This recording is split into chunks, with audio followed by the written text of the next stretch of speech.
My identity is Elena Vance. I am currently 37 years of age. Up until the most recent holiday season, the people in my family treated my personal savings as if it were an open financial safety net they could tap into whenever they pleased without asking for my consent. Exactly 14 days prior to the 25th of December, my older sibling walked straight into the safety inspection office where I earn my living, dropped an invoice totaling $16,000 right onto my workspace, and pointed directly at the final balance with his finger. He demanded that I take care of his son's college tuition.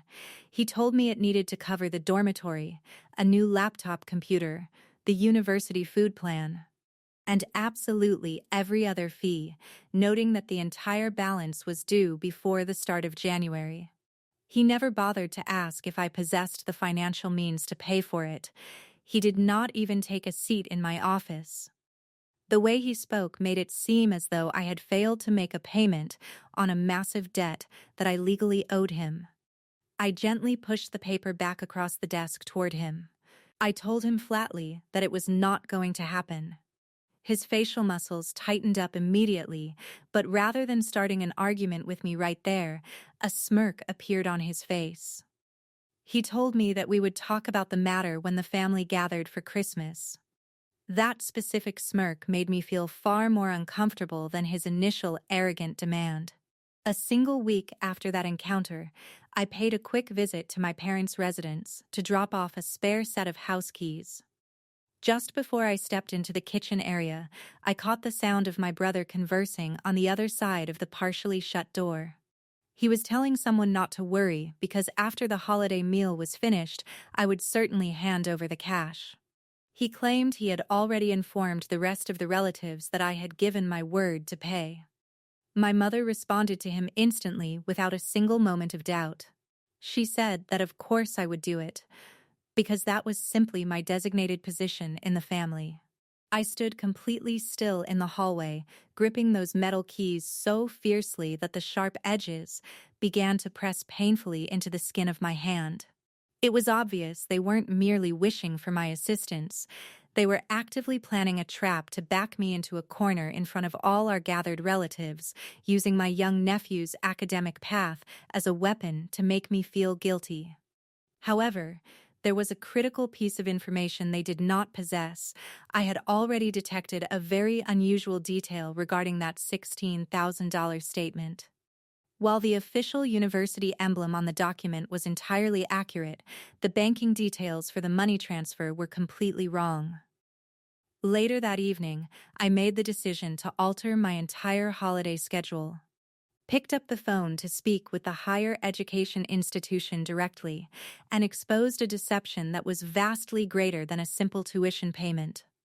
On the 25th of December, my sibling fully anticipated that I would show up to dinner carrying a signed check. Instead of doing that, I came with undeniable documentation that would end up costing him significantly more than $16,000. Before I reveal the exact words that came out of his mouth and the events that unfolded after I turned around and walked out of the house, I want to ask you a question. What exact time is it right now where you are located, and from what part of the world are you currently streaming this video? I am genuinely fascinated to discover just how far across the globe this account will reach. To give you some background, I made my living working as an elevator mechanical safety investigator within the city of Pittsburgh, which is a profession that the majority of everyday people never truly appreciate until they find themselves helplessly stuck between building floors.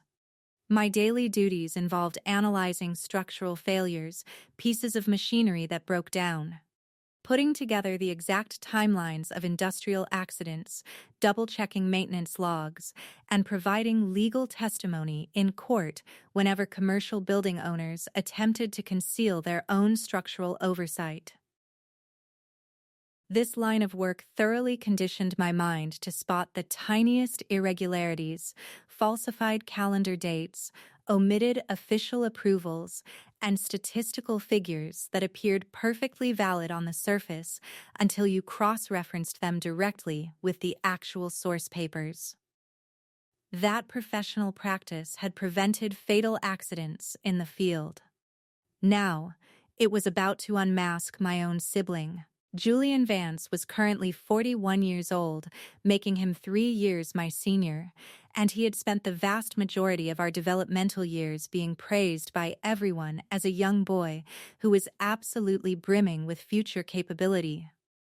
Whenever he flunked a school course, our mother would instantly lay the blame on the instructor. When he completely totaled our father's pickup truck, she insisted it was entirely due to a frozen patch on the asphalt, completely ignoring the fact that the accident took place in the middle of June.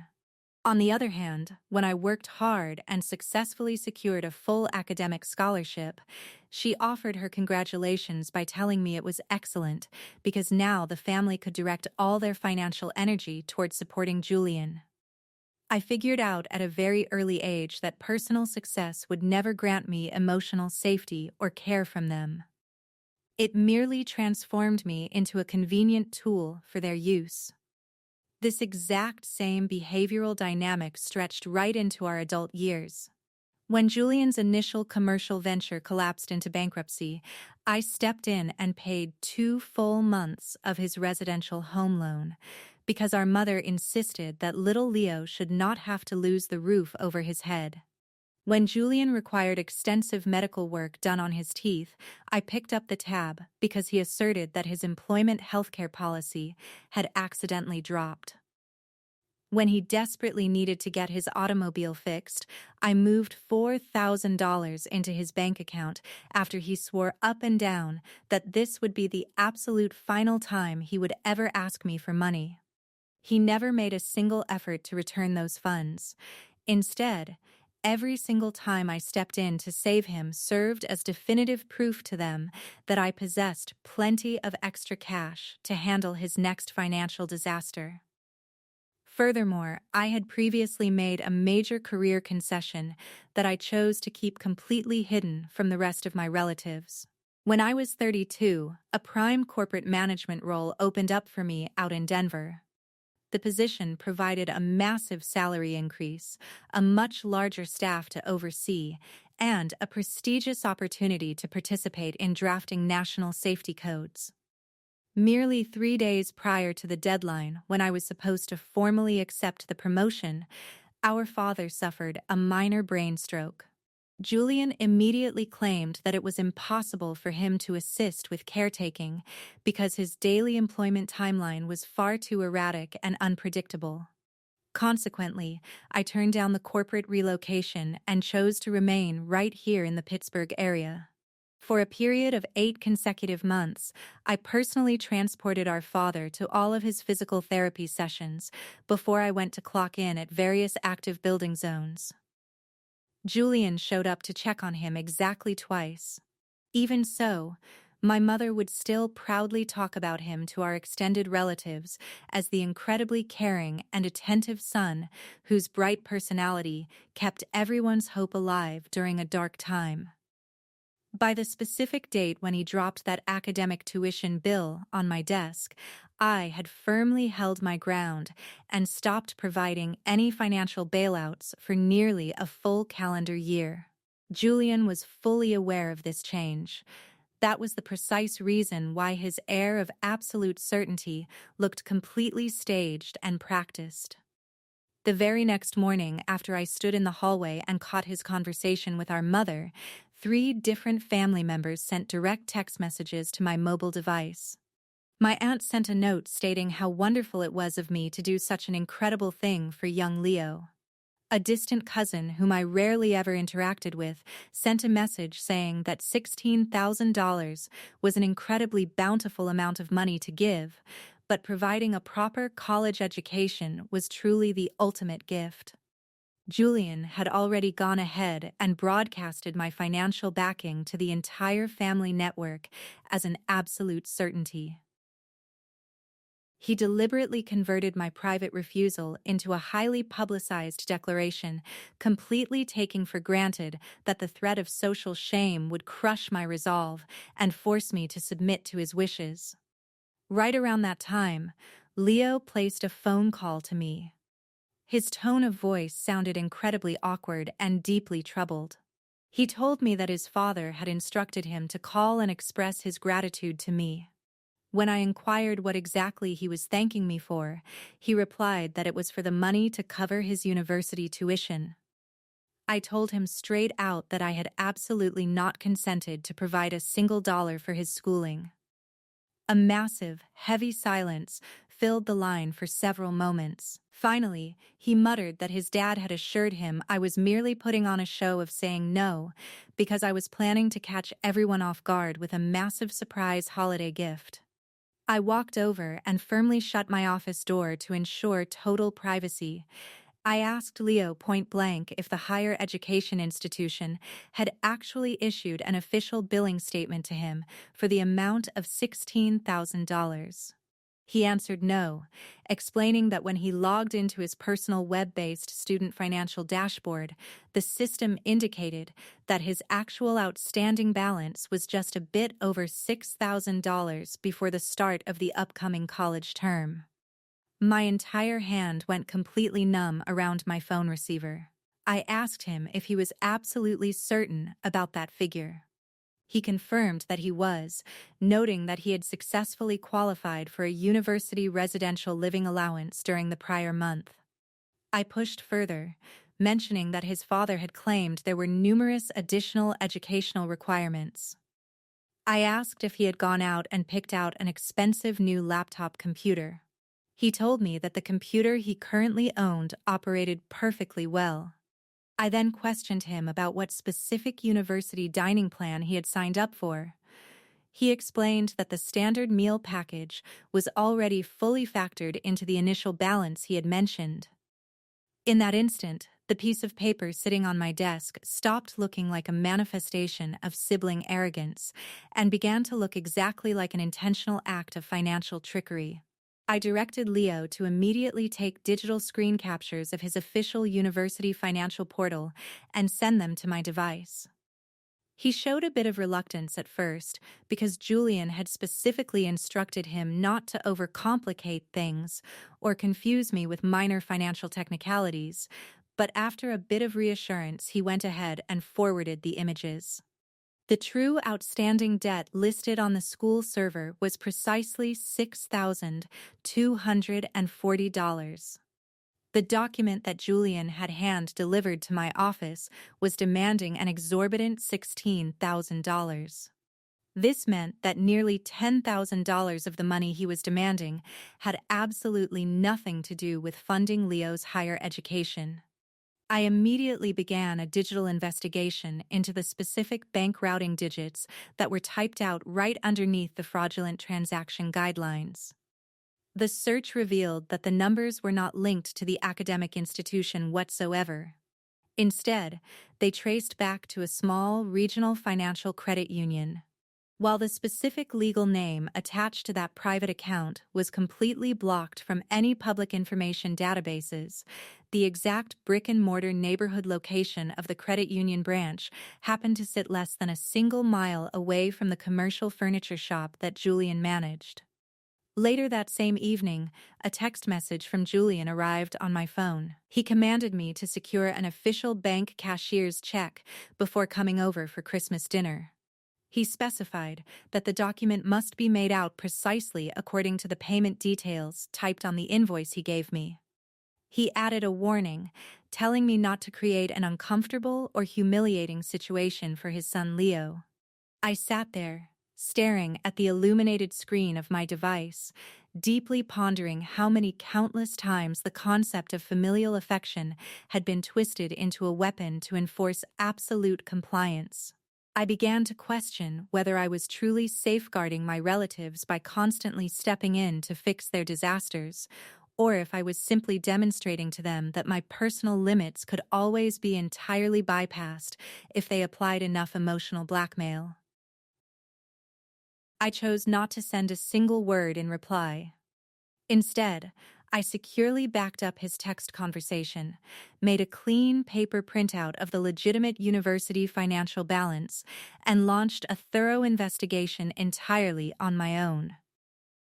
The absolute first action I took was placing a call to the administrative financial office at the university. Due to the fact that Leo was legally considered a mature adult under the law, the school representatives explained that they were completely prohibited from revealing personal records beyond the specific images my nephew had already shared with me directly. Nevertheless, they were able to verify with absolute certainty that the transaction routing details displayed on Julian's document were completely unaffiliated with their university network. They also made it clear that computer equipment was always bought independently by students, and the university would never issue a tuition invoice for $16,000 directing funds into a private regional credit union account. Following that confirmation, I typed out a very precise and measured text message to Leo. I informed him that the bill his father had presented to me did not originate from the college administration. I explicitly instructed him not to engage in a confrontation with his dad just yet. I asked him to carefully look through his digital student account history and see if any financial aid overpayments or educational loans had been secretly moved somewhere else. Exactly 10 minutes after I sent that note, my phone rang. It was Leo, speaking in a very quiet, panicked whisper from inside his private bedroom. His university financial portal indicated that a student loan overpayment refund totaling $4,800 had been officially moved out of the system exactly 3 weeks prior. Leo had never laid eyes on a single cent of that money. The destination bank account listed for that electronic transfer concluded with the identical 4 numerical digits as the credit union account typed out on the fraudulent document Julian had given me. I asked him directly if he had ever given anyone permission to move those funds.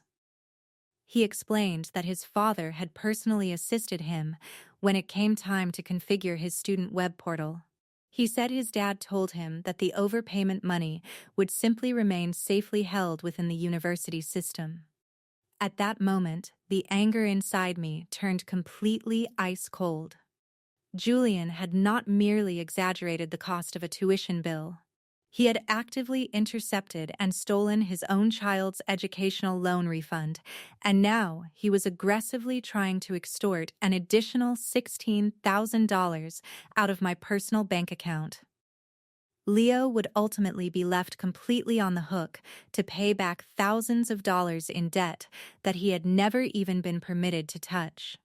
I firmly directed Leo to immediately alter every single one of his digital access codes, turn on strict two-factor login verification across all profiles, and lodge an official report with the university's Financial Crimes Unit.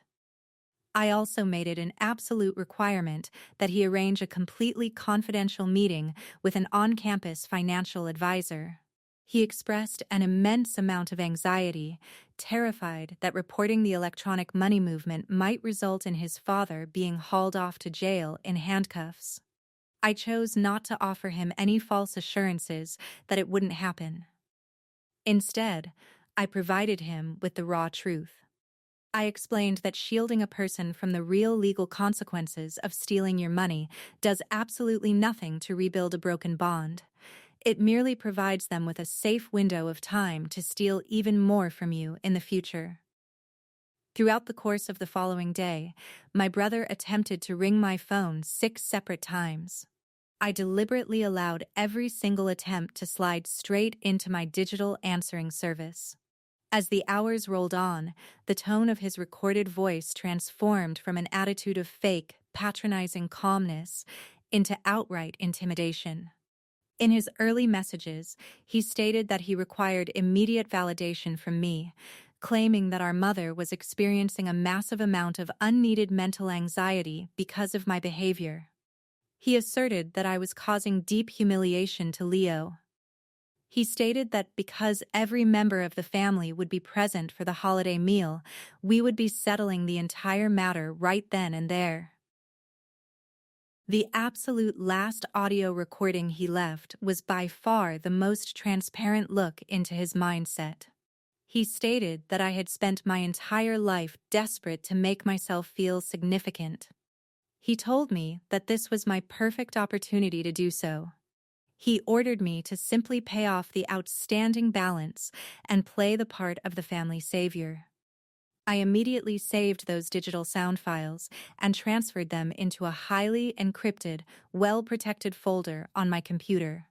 My extensive professional background in analyzing structural and mechanical catastrophes had taught me a valuable lesson. A completely organized repository of undeniable evidence was infinitely more devastating than making an intense emotional scene. I set to work building an unassailable dossier specifically for Julian.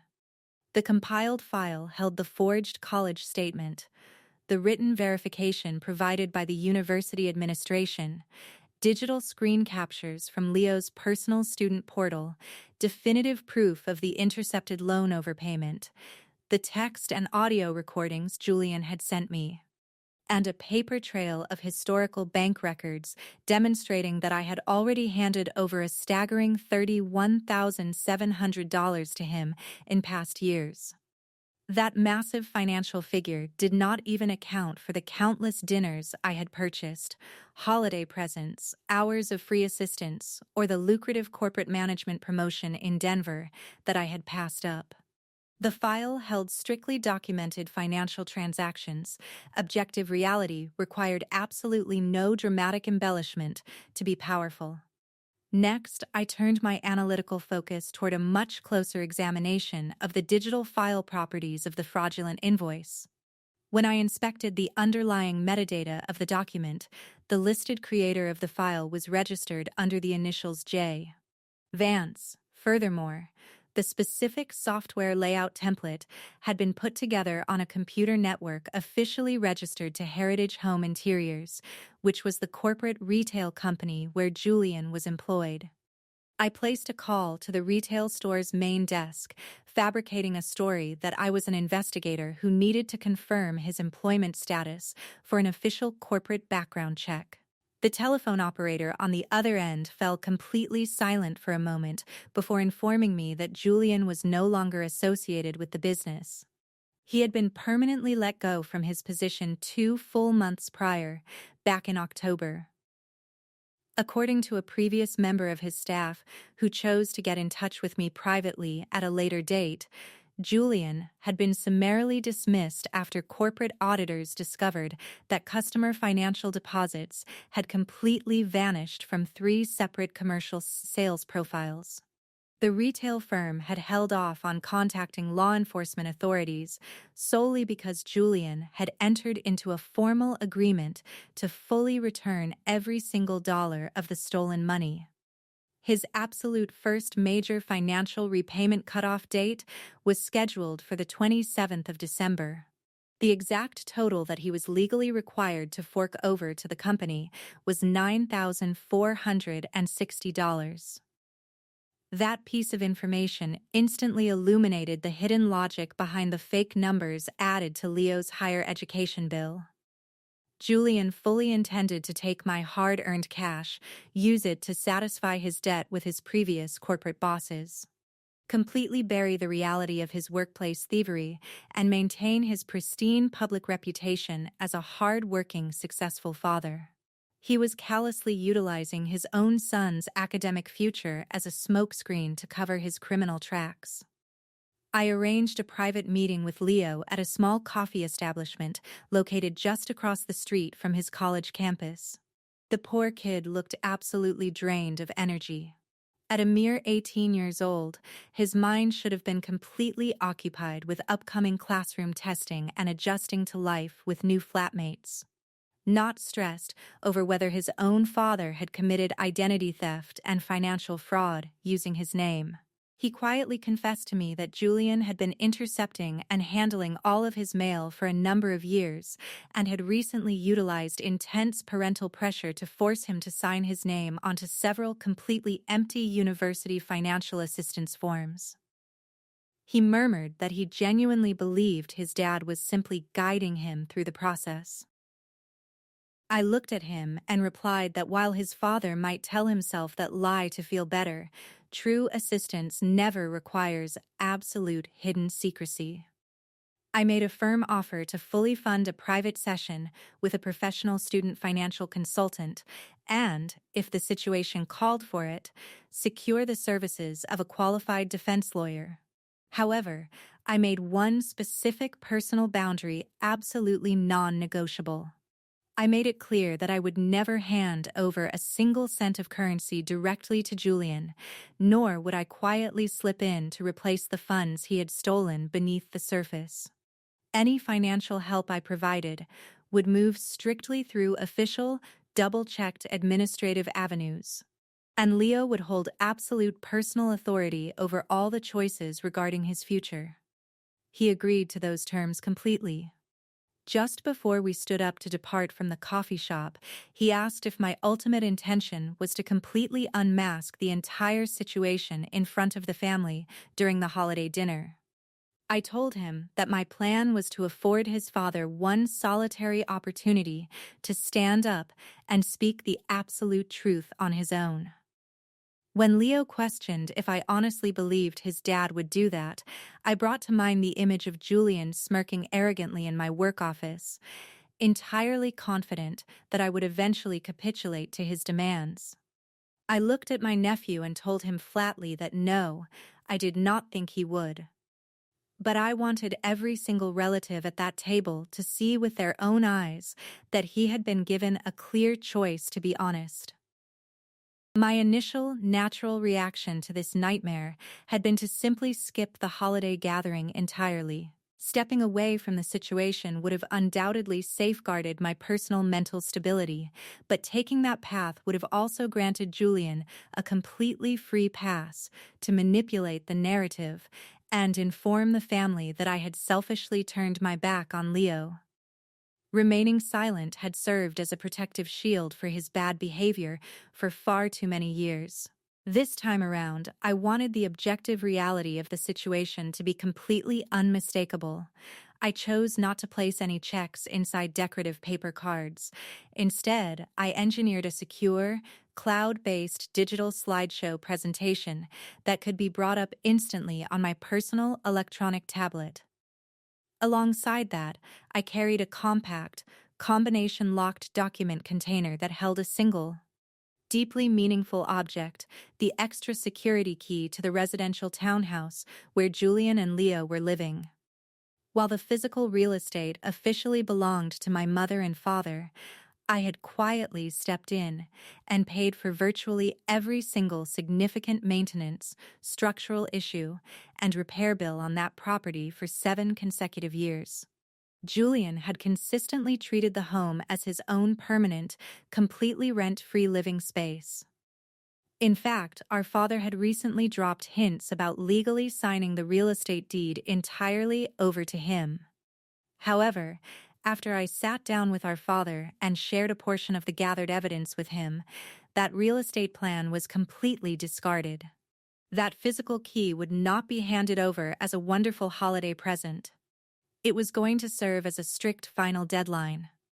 On the morning of Christmas Day, Julian went online and published a picture of the family with a public caption stating how incredibly thankful he was for the specific individuals who choose to step up and provide support when things truly matter.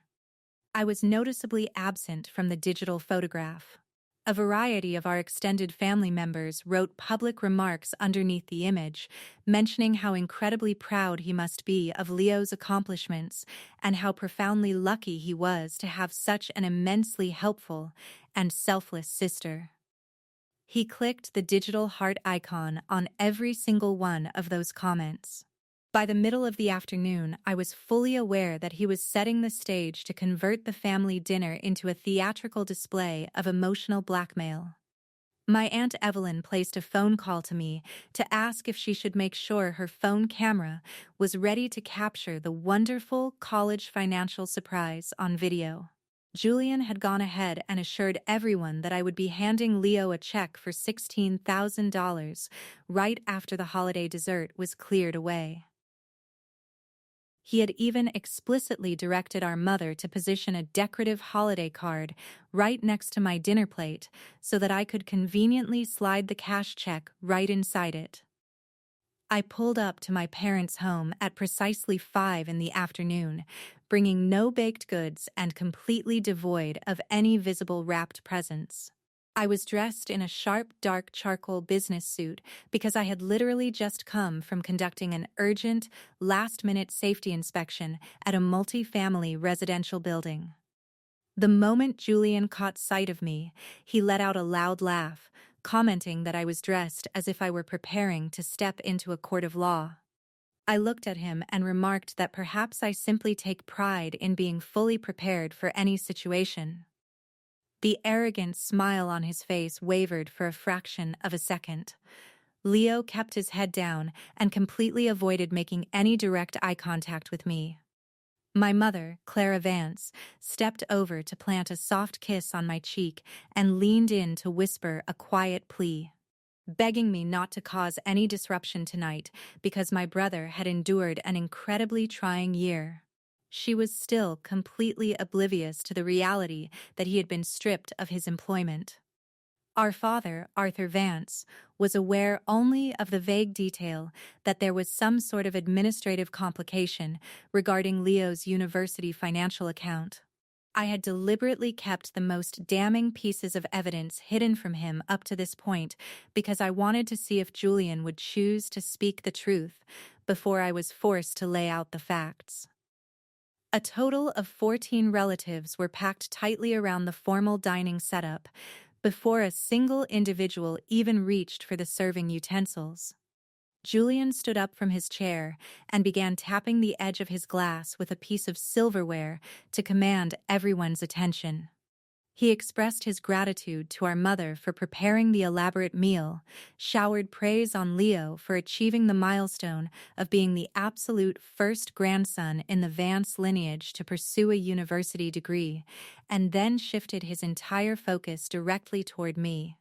He announced to the room that he wanted to give special recognition to Elena, stating that while I often put on a cold, tough exterior, I am someone who truly understands that family always comes before everything else.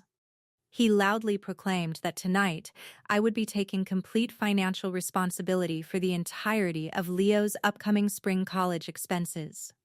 A massive round of applause instantly filled the dining space. My aunt immediately hoisted her mobile device into the air to capture the cinematic moment on video.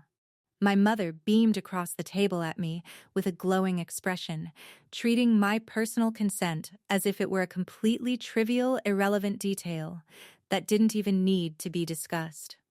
Leo kept his eyes glued directly to his food plate.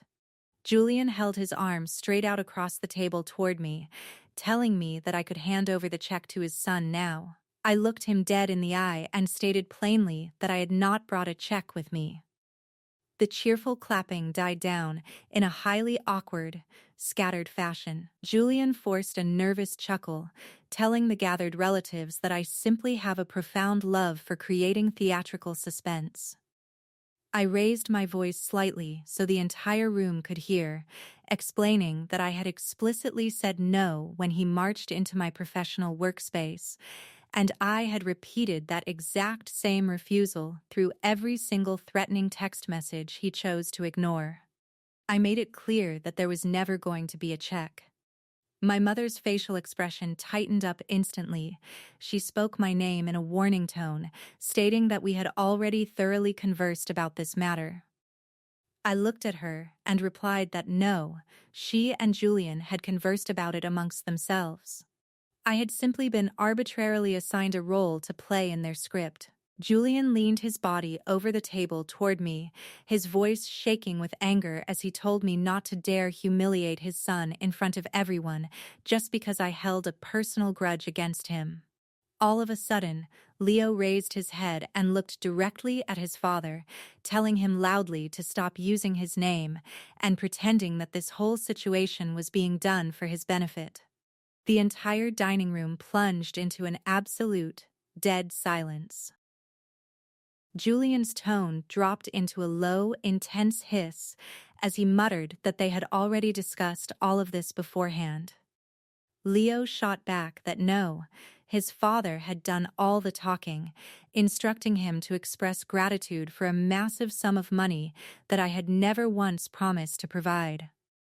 Our mother looked frantically back and forth between the two of them, telling Leo that his father was genuinely only trying to do what was best for his future.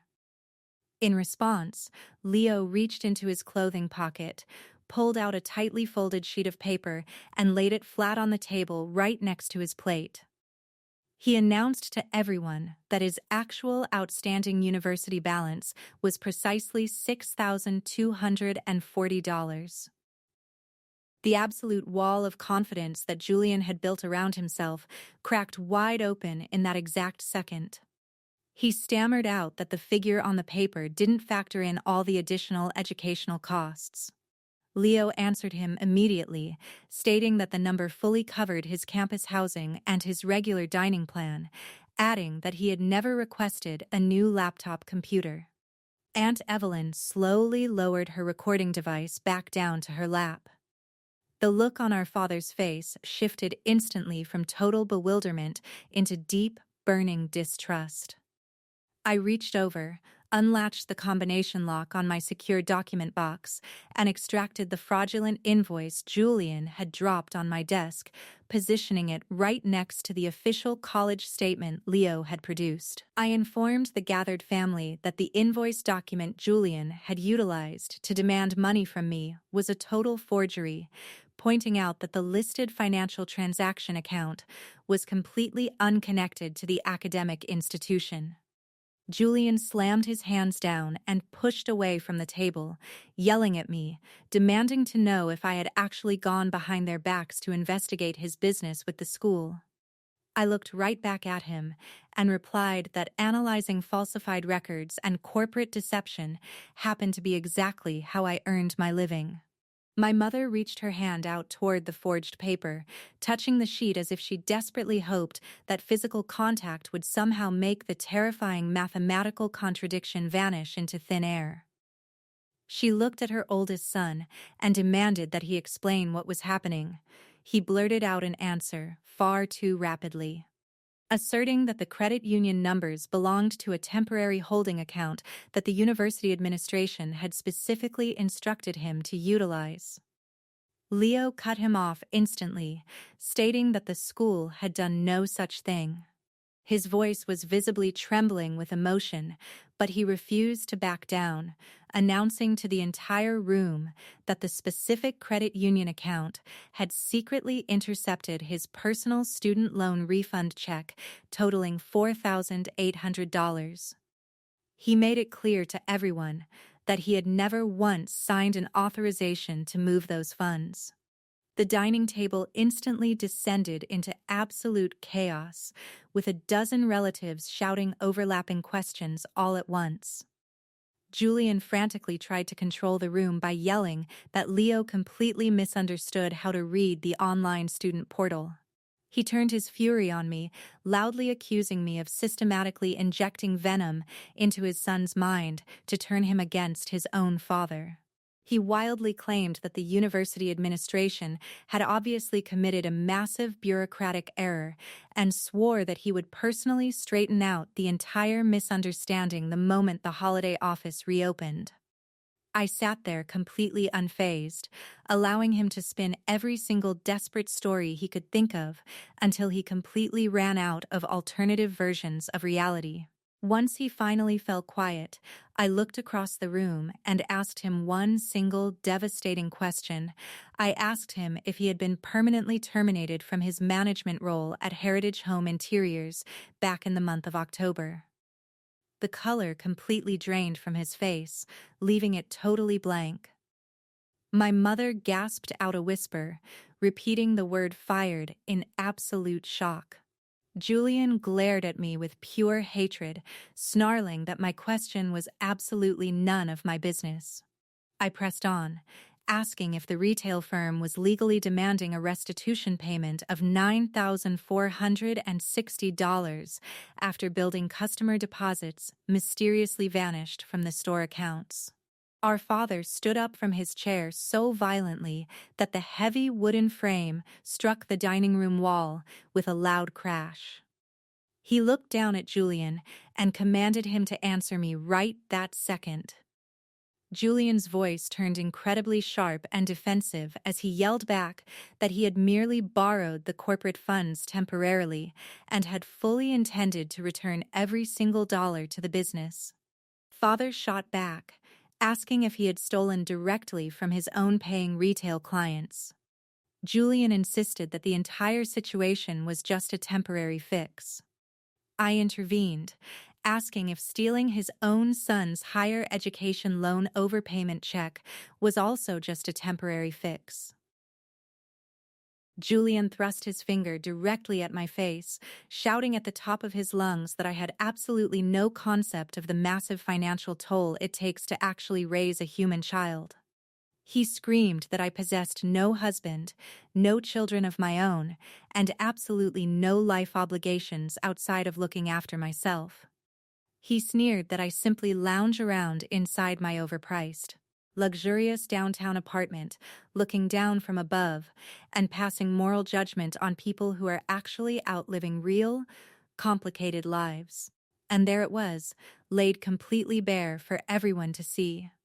That sentence revealed the deep-seated resentment and contempt that lay right beneath the surface of every single financial bailout he had ever begged me for.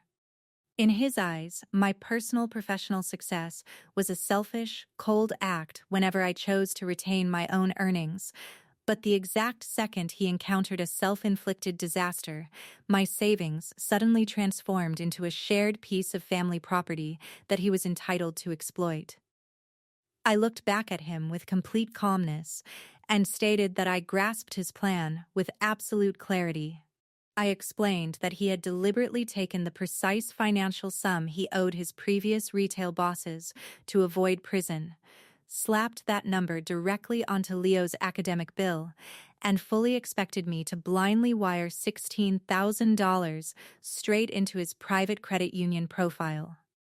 From there, his plan was to pay back the missing customer deposits, completely conceal his corporate crimes, and go right on masquerading in front of the relatives as the successful, generous father who had fully paid for his son's college semester. Julian's eyes began darting frantically around the room, taking in the expressions of his aunts, uncles, and cousins, who were all staring back at him with looks of unmitigated disgust. My mother covered her mouth with both hands, sobbing as she begged him to tell her that the accusation wasn't factual. He could not utter a single word to deny it. The resulting silence in that dining room wasn't merely a quiet moment in a conversation.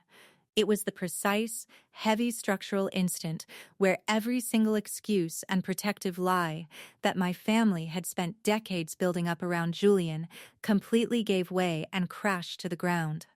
Julian suddenly recovered his posture by allowing himself to become completely furious. He brought his hand down hard, striking the wooden surface of the dining table with his open palm, which caused all the crystal water glasses and silverware to rattle loudly against the cloth. He yelled out to the room, asking what it mattered if he had decided to move the student financial aid money elsewhere. He asserted that every single cent of that cash was ultimately going to be utilized for the greater good of the entire household.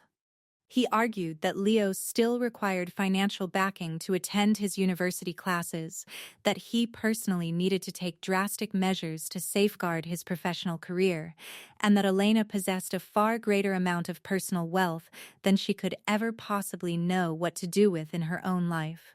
Our father looked directly at him and stated flatly that he had not done anything to safeguard his professional career, pointing out that he had already been permanently stripped of his employment. Julian shot back immediately, claiming that he would have successfully corrected every single problem and put all the money back if I had simply stepped up and provided him with the financial backing he asked for. That single declaration instantly caused several of our gathered relatives to turn their backs on him all at once. Up until that exact moment, a few of the people around the table had merely looked incredibly uncomfortable, acting as if the ugly reality of the situation could somehow be counterbalanced by maintaining standard holiday politeness and festive cheer. But Julian had just openly confessed to everyone that his entire deceptive plan relied completely on forcing my absolute compliance and taking my savings. Aunt Evelyn spoke up next, asking him directly if he had known all along that I had firmly refused his demands when he went around telling all the relatives that Elena had completely volunteered to cover the tuition check. Julian chose to look away and entirely ignore her question. Then my cousin Daniel spoke up from across the room. He looked at Julian and stated that he had been explicitly asked to place immense social pressure on me. He revealed that Julian had told him I was intentionally trying to back out of a firm commitment simply because I was desperate to make myself the center of attention. Julian aggressively snapped back, claiming that I always take every single minor situation and deliberately transform it into an incredibly dramatic spectacle. Without saying a word, I reached over and linked my digital electronic tablet directly to the large flat-screen television that was mounted on the wall in the adjoining living room. I made sure not to display any of my private personal banking records or show any details that were completely unrelated to the immediate matter at hand. Instead, I put on the screen a very clear, easy-to-read chronological timeline of events. The digital layout clearly displayed the exact date Julian had been permanently let go from his retail position. The precise afternoon Ethan's student loan refund check had been redirected away from his account, the exact day the fraudulent university statement had been digitally engineered on the store computer, and the specific date Julian had marched into my workspace to demand that check.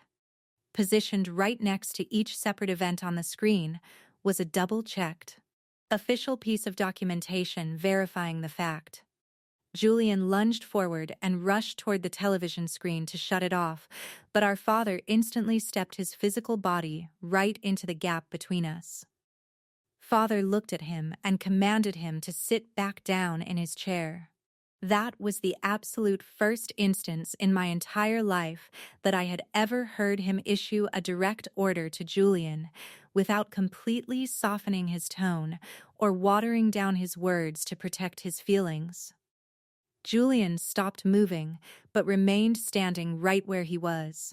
He looked around the room and asked the relatives if they were truly all going to take my side, simply because I had put together a digital slideshow presentation. Leo looked right at him and answered firmly that no, the family was simply taking the objective reality of the truth seriously for once. Julian spun around to face his son, yelling that absolutely every single action he had taken was done out of pure love for him. Leo questioned him right back, asking why he had kept everything completely hidden from him if that was truly the case. Julian brushed it off, shouting that it was because he was still just a child. Leo raised his voice and stated that he was obviously old enough to legally owe the massive educational debt that his father had secretly taken out in his name. The pure emotional weight of that statement struck the room significantly harder than any of the objective documentation I had laid out on the table. Julian could no longer utilize his own son as an innocent human shield to block himself from the incoming fallout of his actions. Leo was explicitly the individual who would be forced to shoulder the devastating lifelong consequences of his father's theft. My mother broke down and began sobbing heavily into her hands, but Leo chose not to step over and offer her any comfort. For a number of years, our mother's emotional tears had successfully brought a swift end to every single family disagreement by making the rest of us feel incredibly malicious and cold-hearted for standing up to them. This time around, he remained firmly planted in his seat. I stepped forward and formally brought the digital presentation to a close. I announced to the room that there were exactly 3 critical matters that needed to be handled immediately. To begin with, Leo's higher education institutional fraud division had already completely locked down the compromised credit union account and was conducting a thorough review of the illegal money movement. Secondly, the executive leadership team at Heritage Home Interiors had been formally alerted to the fact that the restitution money Julian had promised to deliver to them might have originated directly from an unapproved student educational loan deposit. Thirdly, I stated with absolute finality that I would not be providing a single dollar to cover the fraudulent invoice. Nor would I ever step in privately behind closed doors to replace the money that had vanished. Julian's entire face turned an intense shade of crimson. He yelled at me, asking if I had actually gone so far as to report his personal conduct to his corporate bosses. I corrected him immediately, stating that they were his previous corporate bosses. I also made it clear that I had not personally filed a formal criminal complaint with law enforcement. I explained that Leo had simply reported the unapproved transaction through his standard university administrative portal, and the university authorities had subsequently contacted the banking system directly. The official fraud investigation simply followed the money trail straight back to his credit union account. He sneered at me, claiming that I had intentionally set up a trap to ruin him. I looked at him and replied that I had simply given his son the necessary tools to safeguard his own future. My mother stood up from the table and placed herself right next to Julian. She looked at me and begged me to bring a complete halt to all of this before the situation escalated any further into the public eye. She pleaded with me to simply pay the university directly, let Julian return the funds he owed to his previous employer, and promised that we could figure out absolutely everything else privately within the family circle. That exact statement was the perfect encapsulation of how our household had managed to function for my entire life. Julian would go out and cause an immense amount of structural destruction. My mother would carefully rephrase the catastrophe as a desperate family request, and I would be expected to quietly shell out my personal savings to pay for the remediation so that no one outside our walls would ever discover the ugly truth of what occurred. I looked directly at her and stated flatly that no, I would not do that. I explained that handling his disasters privately inside the family circle was the exact method by which he learned that personal consequences were completely optional for him. My mother's facial expression turned completely cold and rigid. She told me that by taking this stance, I was explicitly making a choice to prioritize personal money over the well-being of my own brother. I responded immediately, stating that I was simply making a choice to never finance an intentional act of fraud. She immediately turned her body toward my father, desperately searching for parental alignment and support, but he completely refused to grant it to her. Instead of backing her up, Father reached over into a nearby dining room cabinet and pulled out a thick legal folder. Exactly 3 days prior to this evening, immediately after I had initially sat down to show him the fabricated university statement, he had gone out and scheduled a completely confidential meeting with a real estate attorney. The residential townhouse that Julian was currently occupying belonged entirely to my parents under the law, and Julian had completely failed to pay a single dollar of rent for 4 consecutive years. Father took a formal, legally binding housing occupancy termination notice and laid it flat on the dining table, right in front of everyone.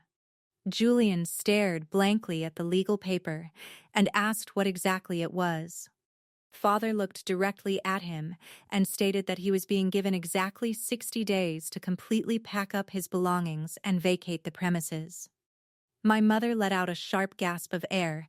It was completely obvious that she had been kept entirely in the dark about this decision. Father pushed forward with his words, explaining that the residential property would absolutely not be signed over to Julian's name. He announced that the real estate would be put on the open market and sold, and a significant portion of the financial proceeds generated from that sale would be moved directly into a locked educational trust fund managed by an entirely independent third-party trustee, specifically for Leo. He made it explicitly clear that Julian would possess absolute zero access to those funds. Julian looked back and forth between my father and me. He snarled that this entire property eviction was completely my idea.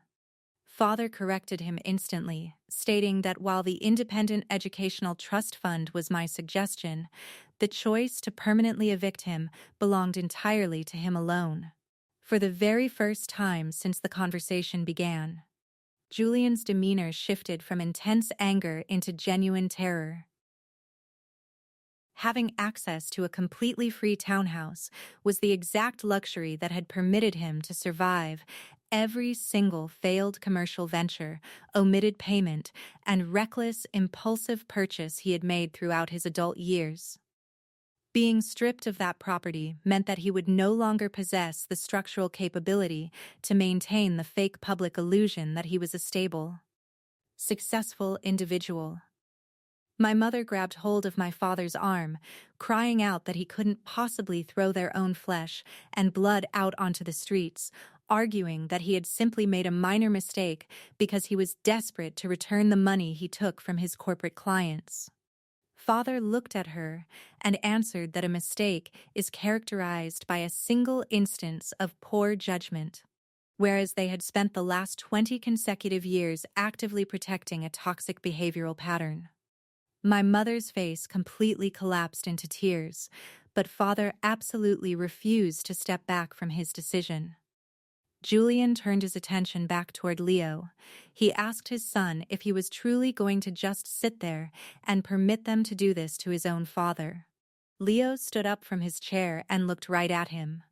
He announced that the absolute second the winter academic break came to an end, he was moving straight back onto the college campus. He explained that he had already corporate verified his housing options with the university administration and made it clear that he had absolutely zero intention of relocating to whatever new residence his father ended up in.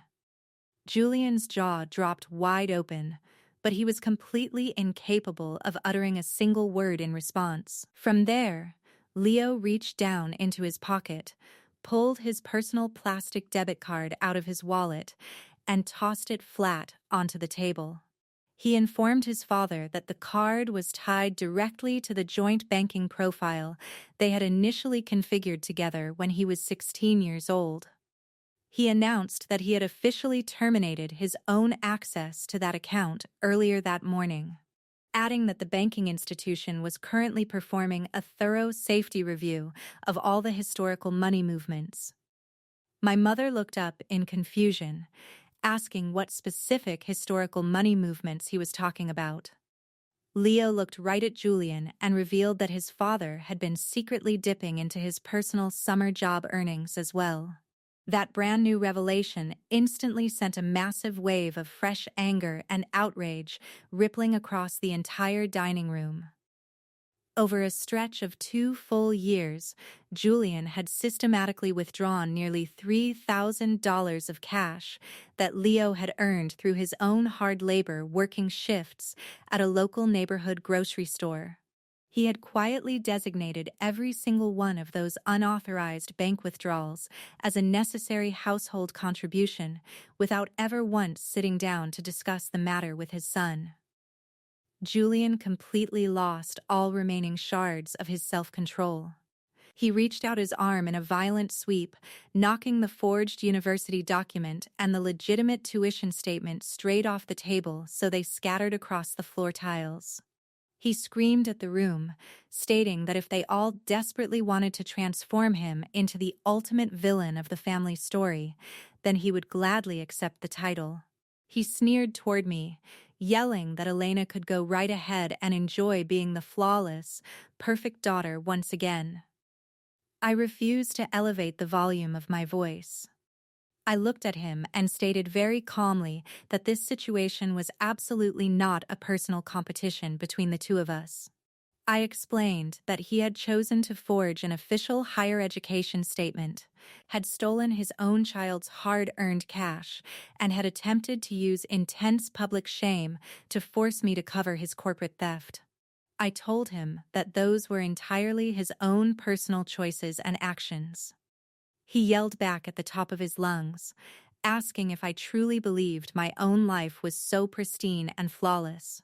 He screamed that I had completely turned my back on the family and abandoned everyone simply to chase my own professional career advancement. In the past, that specific emotional accusation would have caused a deep, painful wound inside my heart. But on that particular holiday evening, his words merely exposed just how incredibly little he actually understood about the sacrifices I had made behind the scenes. The reality was that I had completely turned down the prime promotion in Denver. I had spent months personally transporting our father to his medical rehabilitation appointments. I had stepped in to cover Julian's own home loan payments and spent thousands of dollars fixing up the structural elements of the townhouse where he resided absolutely rent-free. Yet, because of his immense arrogance, he had entirely rewritten my personal independence as a cold act of family abandonment simply because expressing true gratitude would have required him to openly recognize the massive personal cost I had carried on my back. I reached back down into my secure document box and extracted the spare townhouse key. I looked directly at him and stated that I was the person who paid out of pocket to replace the building furnace, the person who paid for the entire roofing structure to be redone, and the person who funded the complete rewiring of the electrical system. I explained that I had kept that physical key in my possession because every single domestic emergency on that property had always been automatically dumped onto my shoulders as my sole responsibility. I told him flatly that those days were officially over. I dropped the metal key onto the table right next to the formal eviction paperwork. Julian stared down at the piece of metal as if it were a dangerous physical weapon designed to harm him. He muttered in a defensive tone that it was just a regular key. I looked right back at him and replied that no, it represented the absolute last personal responsibility of his that I was willing to carry on my back. The holiday dinner came to an abrupt conclusion without anyone tasting a single bite of the prepared dessert. Julian aggressively demanded that our mother hand over her car keys so she could transport him back to his townhouse. However, Father immediately reached out, grabbed the keys right off the kitchen counter surface, and told Julian that he would need to arrange his own private transportation to leave the property. While that might appear to an outsider like an incredibly minor consequence, I had quite literally never witnessed my father deny him a single request so directly and firmly in my entire life. Julian was forced to pull out his phone and request a commercial rideshare vehicle, collected his winter coat from the rack, and stood awkwardly right by the front entry door, waiting to see if any member of the family would step forward to stop him from walking out. Absolutely no one moved a muscle. Just before he turned the handle to leave, he fixed his gaze tightly on Leo, warning him that when absolutely everything in his life inevitably fell apart, he should make sure to remember exactly who caused the destruction. Leo looked right back at his father and answered that Julian was the exact person who had taught him never to point fingers or blame other individuals for the outcomes of his own personal choices.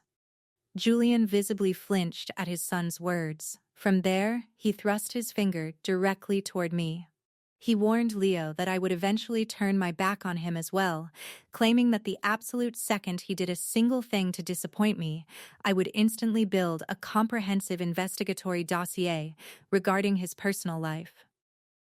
I opened my mouth to defend my character, but Leo completely cut in and spoke up before I could utter a sound. He informed his father that I had actually sat down and shared all the objective documentation with him privately long before tonight's dinner. He explained that I had afforded him the total personal autonomy to decide exactly how he wanted to proceed with the information, pointing out that Julian had never once granted him a real choice in his entire life. Julian slammed the heavy front door shut behind him with an immense amount of force. The second the door rattled, my mother completely collapsed into a nearby living room chair and began loudly accusing my father and me of systematically tearing the holiday season apart. She wept openly, asserting that Julian might wind up completely unsheltered on the streets, descend into deep mental depression, or commit an act of absolute desperation. Every single imagined future consequence of his criminal choices was being carefully unburdened from his shoulders and laid directly at our feet as if we were the guilty parties. Father stood there and listened to her rants in total silence before looking at her and stating that they were the exact individuals who had conditioned him to act this way. She stared blankly back at him in shock. Father pressed forward, explaining that they had systematically demonstrated to Julian that Elena would always step in to fix absolutely whatever structure he broke. He noted that they had chosen to label that toxic dynamic as pure family loyalty, simply because that phrase sounded infinitely better than admitting they were practicing blatant parental favoritism. My mother vigorously shook her head in denial. She wept, claiming that she simply possessed an immense amount of maternal love for both of her children, and asserted that affection was never the root problem in our household. I looked at her and stated that the problem lay in the reality that the rules of conduct were completely different for the two of us. She stared back at me with a painful facial expression that was a deeply complicated mixture of burning anger and profound maternal grief. She questioned me, asking why I had never once sat down to communicate the reality of how I felt throughout all those past years. I looked right back at her and answered that I had communicated it explicitly every single time I stood my ground and said no to their demands. That single answer brought a definitive, heavy end to the entire conversation. I walked out of the house and departed shortly after 8 in the evening. The neighborhood streets were almost completely deserted. And for the absolute first time during that entire chaotic day, I finally permitted my mind to truly process the reality of what had occurred. I had spent a long time imagining that establishing this boundary would feel like a massive, victorious moment of pure emotional relief, but the objective reality of the situation felt significantly heavier and more sorrowful. The act of drawing a line did not automatically erase the affection I possessed for my relatives. It simply forced that affection to exist entirely devoid of manipulation and control. And the painful truth was that certain family dynamics simply could not survive that structural adjustment. Julian proceeded to bombard my mobile device with 23 separate text messages before the clock struck midnight. Some of the notes were packed with vicious personal insults, while others were filled with desperate apologies that invariably concluded with yet another demand for cash. In one specific message, he wrote that he was deeply sorry that I had completely misunderstood the core underlying reasons why he required the money in the first place. In a subsequent note, he asserted that if our father pushed forward with the plan to sell off the residential townhouse, Leo would undoubtedly harbor a deep resentment toward me for the rest of his life. The absolute final message he transmitted stated that if I simply agreed to loan him a sum of $10,000 right now, he would gladly vanish from my life permanently. I immediately went into my device settings and blocked his contact number completely. Over the course of the following weeks, the University Financial Administration successfully reinstated the vast majority of Leo's stolen educational loan refund check after the banking compliance officers officially verified that the electronic funds movement had been performed through a recently altered online portal account. The small remaining balance of the money was placed into a formal administrative dispute category. Simultaneously, the executive leadership team at Heritage Home Interiors issued a strict 30-day final warning to Julian to immediately resume his structural debt repayment timeline before they officially referred the missing client deposits to local law enforcement authorities for criminal prosecution. Because Leo had taken swift action to officially document and report the unapproved transaction right away, the academic institution fully cleared his name and ensured he was not held legally or financially accountable for the educational funds his father had moved. My father fully followed through on the formal occupancy termination notice for the townhouse. Julian had completely taken for granted that our mother would step in and entirely reverse the real estate decision behind the scenes, but the legal property deed was registered jointly in both parents' names, and father completely refused to attach his signature to any paperwork allowing him to stay.